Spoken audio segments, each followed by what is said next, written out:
Эмираты, а точнее уже граница с Оманом, плюс 28 крещенские морозы, и именно поэтому в нашей сегодняшней программе Юкон, и это максимально правильная тачка. На ней любой пидорковатый команчо, затюканный клиентами айтишник и мамкин бунтарь, пишущий тупо надменные комменты под чужими видео, вдруг обнаружит в себе недостающие мужские гормоны. О, так вот что отличало тебя от мужчины. Пользуясь случаем, хочется передать большой привет инженерам компании GM.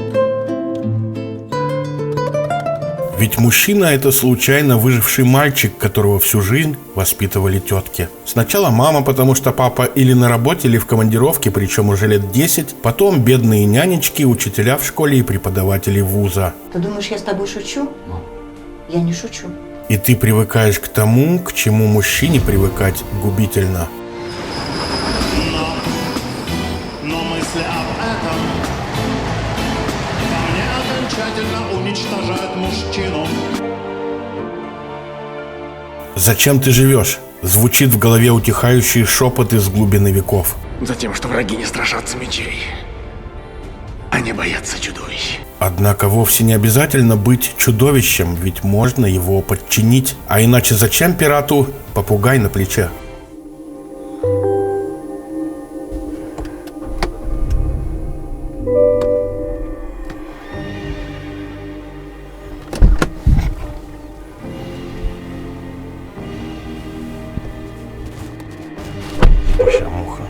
Эмираты, а точнее граница... Да, прошу прощения, 2 суток не спал. 2 суток в дороге. Надеюсь, оманские хуситы не придут. Это ты заезжаешь на район, тебе даже не надо никому ничего доказывать. Тут, в принципе, по внешнему виду, по брутальности, по харизме, по поведению, тут все доказано и так. Перед нами святая триединая платформа Т1 от GM во имя Тахи, Эскалейда и Юкона. Юкон – это где-то между Кадиллой и Шеви, но что-то пошло не так, и именно Юкон в 5-м поколении вышел наиболее удачным из всей линейки T1. Технические различия между Юконом, Эскалейдом и Тахой остались в прошлом, и теперь машина отличается только дизайном и допами. 5-я Таха, на мой взгляд, нарисована не вполне убедительно, в отличие от всех предыдущих поколений. И это говорю вам я, преданный фанат именно Тахи. Перемудрили, переборщили, ушла ее лаконичность и отчасти неповторимая индивидуальность. Проще говоря, 2-я, 3-я и 4-я будка были красивыми, 5-я на любителя. Понятное дело, что перед нами консервативный республиканец, а не вот это вот все. Дело в том, что главный по дизайну в GM Уэйн Черри, крутейший дядька, которому под 90 лет, ушел на покой. И новый кузов креативили уже другие люди. На нашем канале есть видео о всех поколениях Таха и Эскалейдов, кроме 1-го, поэтому запоминаем их глянуть. Больше того, на этой же телеге в Канаде мануфактурят и замечательные пикапы Silverado Sierra. Однако нынче мы говорим только про SUV из Арлингтона. Кадилла – это вообще святая тема, но избыточно пафосная. Что характерно, недавно поговорил с Ильей из Лаки, и наши мнения тут полностью совпадают. У них получилась вот золотая середина. Не такой пафосный, как Escalade, и не такой простенький, как Таха. Хотя Таха нельзя назвать простой машиной. Но вот я бы сказал, что Юкон у них получился прям топ-комплектация, топ-вид, харизма. Все присутствует, обалденные у него ходовые характеристики, пневмо на 10-ступке, это про левый ряд. Потому что все, когда видят зеркало заднего вида, его морду огромную, которая занимает все зеркала, все сразу начинают перестраиваться. Ну и ты едешь на расслабоне, на этой машине ты отдыхаешь за рулем. Это машина для души, это не про деньги, это про душу. При этом главная проблема Кадиллы не в пафосе, а в том, что по-настоящему крепкие моторы на Escalade не втыкают, а на Юкон и Таху втыкают. Моторы 5.3 максимально духоскрепные, потому что уже вот 4 поколения, с ними проблем нету. Меняются технологии, меняются, как говорится, все, а моторы 5.3 как ездили, так ездят и не ломаются. И точно такая же история с моторами 6.2. По разным причинам один и тот же мотор разных поколений ломается, и там начинается с 3-го Escalade, они сыпятся. Раньше это была гидроплита, проблема с гидроплитой, сейчас это проблема с коленвалом. Не хватает где-то давления и приезжает мотор. Это вообще жесть, честно. Тут вон какое дело. У Юкона 4 комплектажки. Топовая Denali также идет на 6.2. Однако бывают и варианты на 5.3. SLE, SLT это всегда 5.3, а версия AT4 это вообще дизель от Duramax на 3 литра, да нахер он нужен. Кроме того, даже базовые комплектажки Юкона очень даже крутые. Хотя, конечно, торпеда на Denali это что-то с чем-то. Не гонитесь за этой 6.2, ну нет смысла. Этот едет, и тот едет, но этот надежнее, сильно. Говоря о проблемах, которые уже были на этих кузовах, помимо проблем с коленвалом, это пневма. 2 жалобы за 3 года и только в лютейший мороз под 40. Примечательно, что на Юконе гораздо меньше, чем даже на Тахе, уж тем более на Кадилле, всяких электронных примочек. А чем их меньше, тем меньше есть чему глючить. К примеру, на этой тачке только одна камера, это камера заднего вида, чего вполне хватает. Ну и всегда надо помнить, что Таха и Юкон это не внедорожники, это SUV, и то есть большие машины для семьи и путешествий. Небольшая ложка дегтя. Вот я неспешно крадусь по буквально ровному полю, и вдруг происходит хрень. Хуяк, говорит маяк, Джеки Чан и гирлянда ошибок на приборке. А еще вылезает предупреждение, что в баке нет топлива, хотя он полный. Вот, отдал машину механикам и полетел по делам в Стамбул. В аэропорту первое сообщение, это фотография, где шлейф оборванный.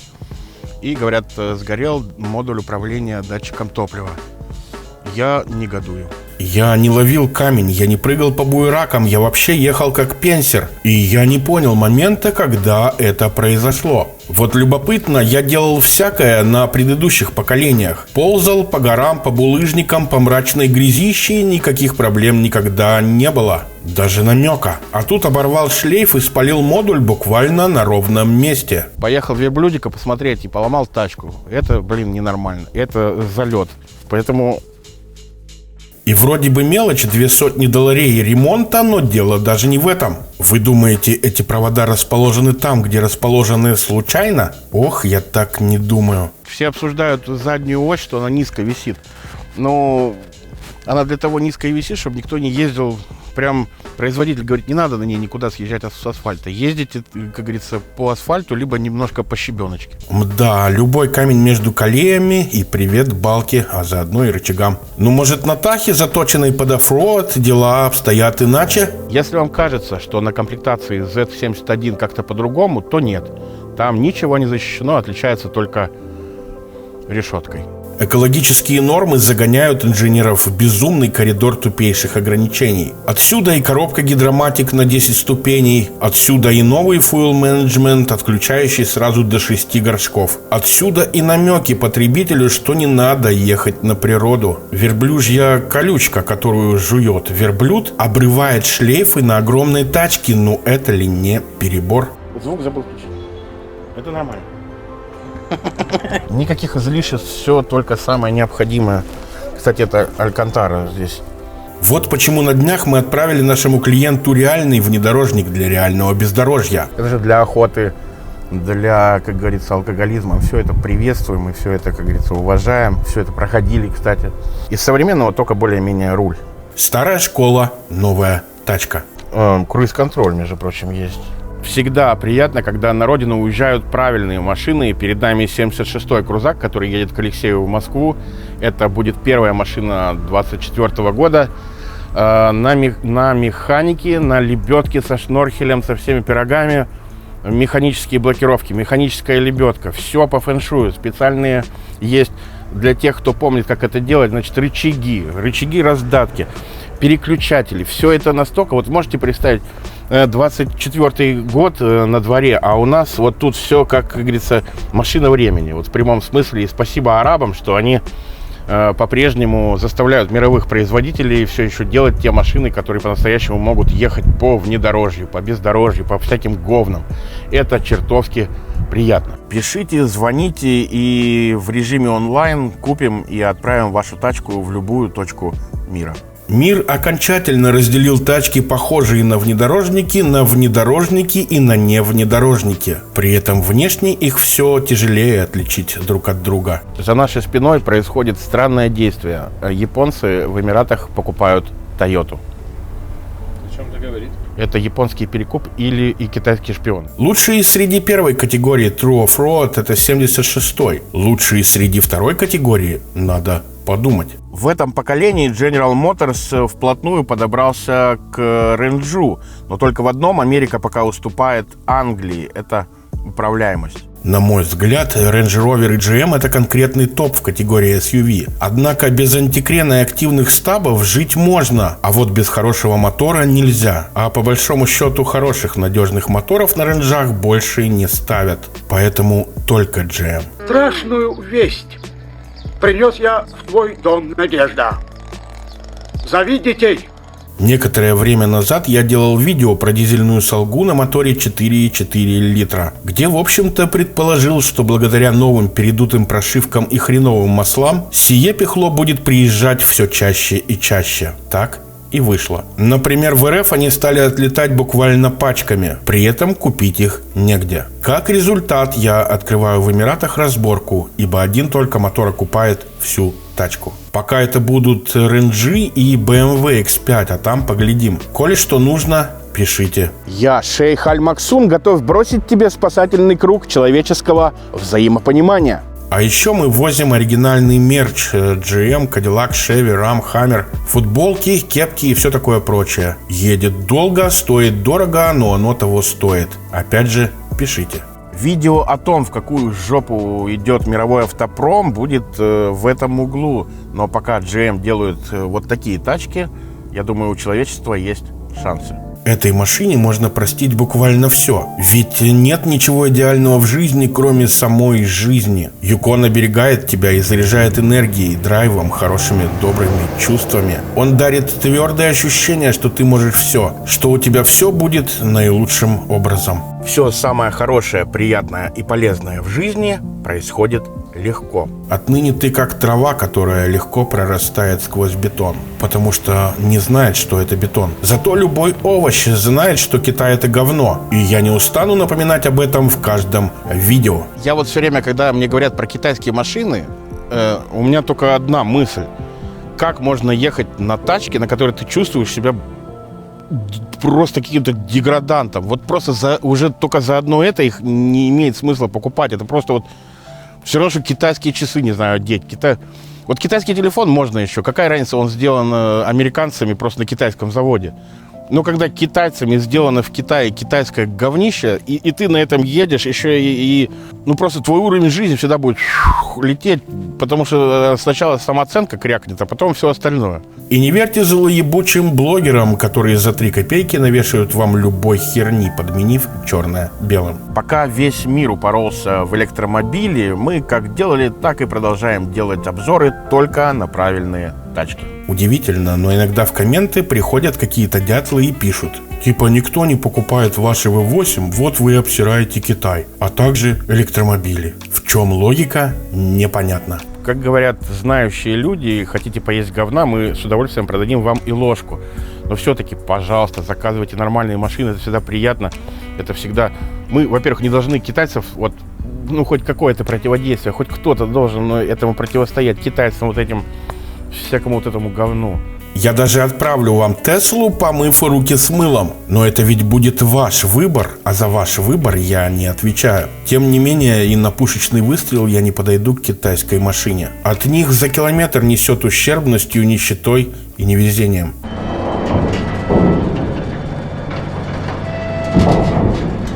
Очевинка. А помните, когда ваших родителей вызывали в школу, и они, развесив уши, переходили с какого-то перепугу на сторону учителей? Тот, кто по определению должен быть за вас, по факту идет против. Так вроде бы близкие люди предают детей, становясь им чужими, убивая ощущение того, что ты не один, что кто-то тебя защитит. Вот как одни бабы воспитывают других, и пол тут ни при чем. У меня нет ни малейшего вопроса к этой машине, за исключением одного. Кочерга. Верните кочергу.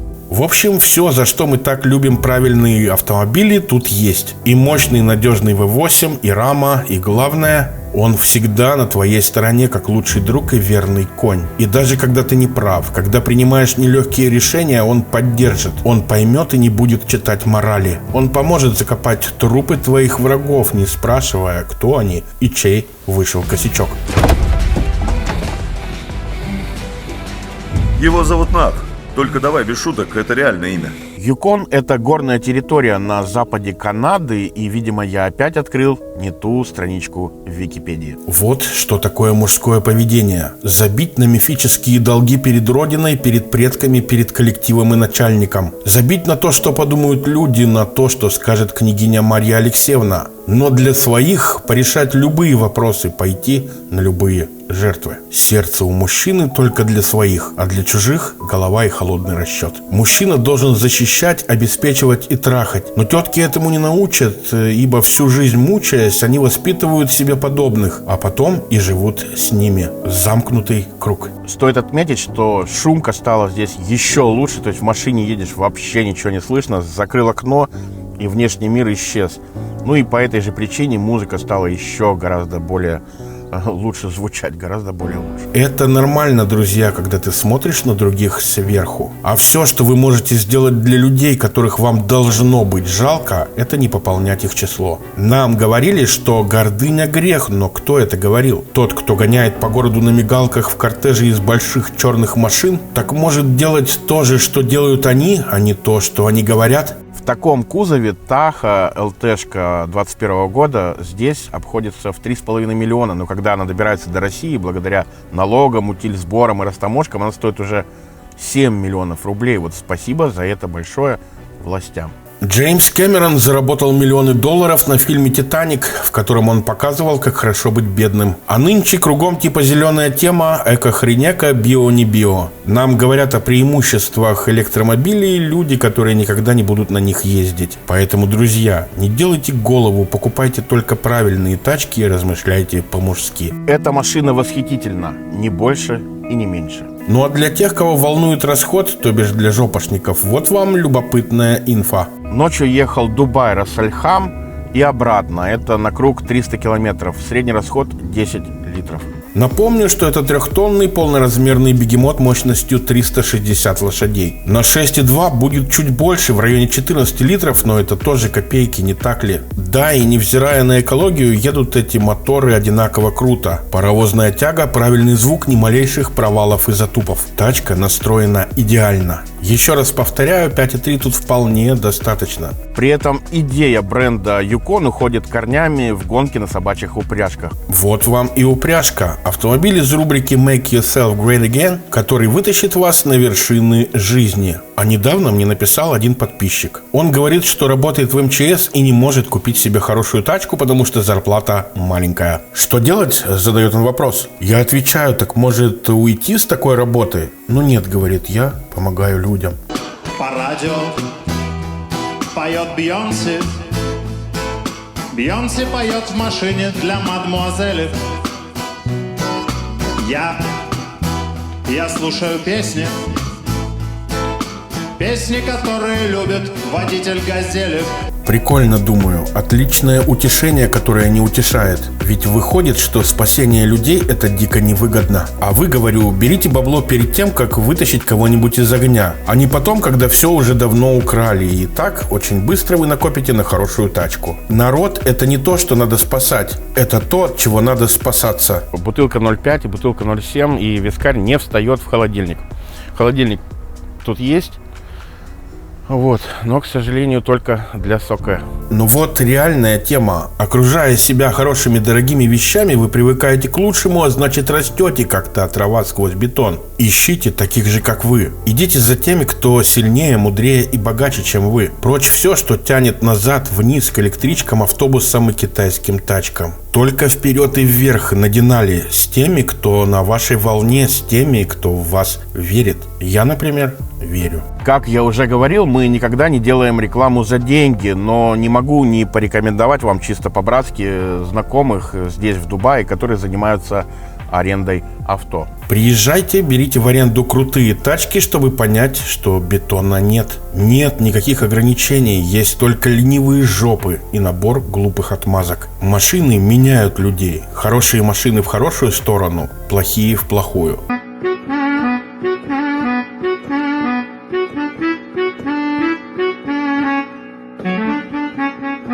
Скажите, что от меня, и будет вам скидка, контакты под роликом. Да, между прочим, Дима из Шеви тоже гоняет на Юкон Денали. Совпадение? Нет, не совпадение. И у меня они были 1-го, 2-го, 3-го и 4-го поколений. Юкон – это лучший автомобиль, на котором я ездил. Он в моем сознании победил уже Range Rover. А было такое, что вы впервые приезжаете в какой-то большой город и чувствуете себя чужим, инородным, маленьким и ненужным. Хотите домой, обратно в свой привычный Зажопинск? Но попробуйте приехать туда же на хорошей тачке, и все выглядит совершенно по-другому. Волшебство. А далее любой город мира, хоть Дубай, хоть Нью-Йорк или Лондон, будет твоим. И недаром ведь умные люди все начинают с правильных тачек. Да здравствует Юкон! Добавляйтесь, друзья, подписывайтесь на канал, ставьте лайки, все наши контакты под роликом, пишите, звоните, и да хранит вас V8.